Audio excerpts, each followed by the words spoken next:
মাকরুন আহমদ সিজু, একসাথে পুরো নাম লেখা, যাই হোক কোনো স্পেস নেই।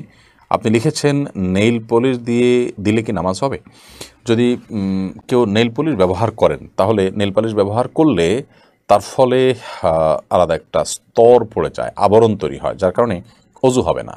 ফরজ গোসল হলে সেই ফরজ গোসল হবে না, পানি যেহেতু ত্বকে পৌঁছচ্ছে না, সেজন্য নামাজও হবে না।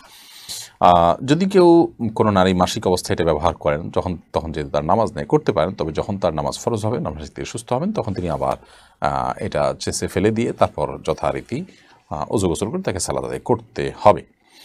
রোমানা রশিদ লিখেছেন, রমজানে কীভাবে তওবা করব? রমজানের বাইরে সবসময় তওবা করার পদ্ধতি বা নিয়ম একই।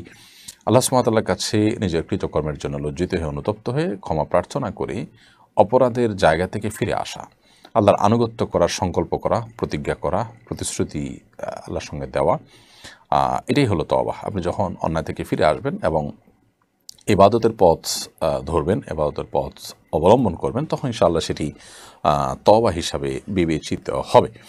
আর তওবাকারীকে আল্লাহ রাব্বুল আলামিন অনেক বেশি ভালোবাসেন।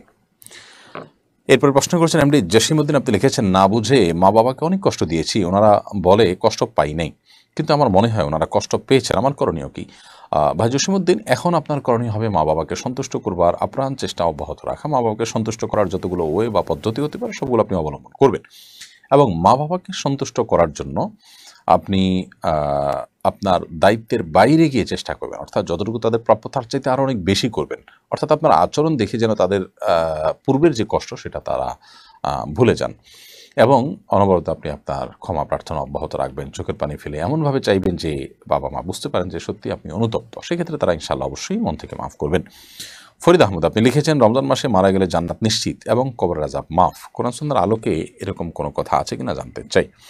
ভাই ফরিদ আহমদ, রমজান মাসে মারা গেলে বা অন্য কোনো সময় মারা গেলে জান্নাত নিশ্চিত এরকম কোনো কথা নেই। জান্নাত নিশ্চিত হওয়ার আসলে কোনো সুযোগ নেই। আমরা আশা করতে পারি, সুধারণা করতে পারি, জাস্ট এটুকু। আর এমনিতে কবর আযাব মাফের যে বিষয়টা আছে, রমজান মারা গেলে অনেকে মনে করেন যে কবর আযাব মাফ আর কবর আযাব হয় না, এটাও ধারণা প্রসূত কথা। কারণ বা সুন্নাহর কোথাও এরকম কোনো কিছু নেই যে রমজান মাসে মারা গেলে তার কবরের প্রশ্নোত্তর হয় না বা কবর আযাব হয় না।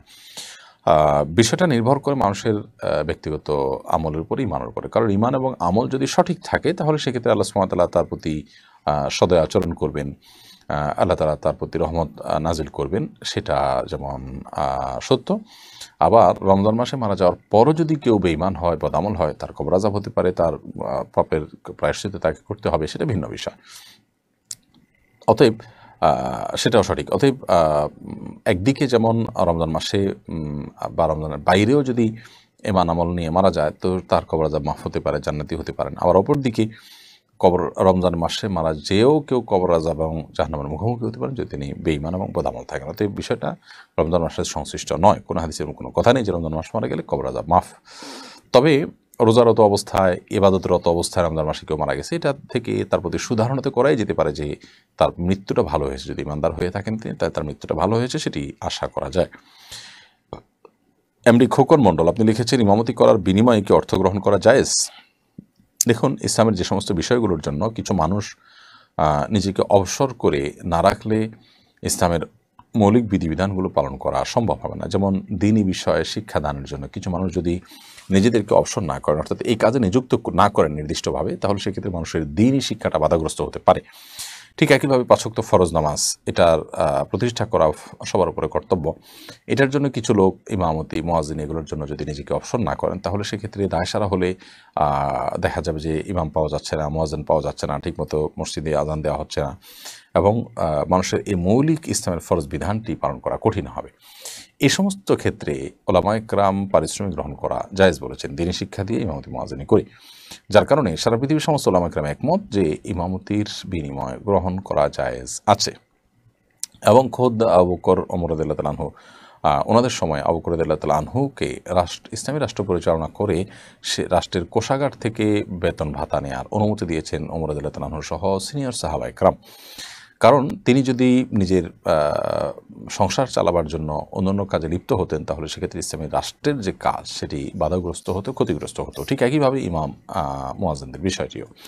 যার কারণে সারা বিশ্বে উলামায়ে কেরামের কারোর কোনো দ্বিমত এ ব্যাপারে নেই উল্লেখযোগ্য কোনো আলেমী ভিন্ন মত পোষণ করে না যে ইমামতি করে তার বিনিময়ে গ্রহণ করা যায় আছে। তবে কোনো ব্যক্তি যদি এটা নির্দিষ্ট করে নিজের দায়িত্ব হিসাবে গ্রহণ করে তিনি বিনিময় গ্রহণ না করেন, তো সেটা অবশ্যই তার জন্য উত্তম কাজ এবং বিপুল পরিমাণ সওয়াবের ভাগীদার তিনি হতে পারেন। এমডি তাজুল লিখেছেন, কারো বিবির নাম যদি হয় উম্মি, তাকে কি তার স্বামী এই নামে রাখতে পারবে?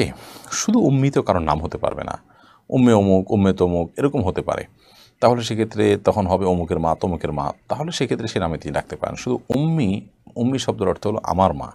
তো এটা তো আসলে কারোর নাম হয় না, আমার মা এরকম কারোর নাম তো হতে পারে না। তো একজন স্বামীও সেটা ডাকবেন, অবশ্যই সেটা শ্রুতিকটু।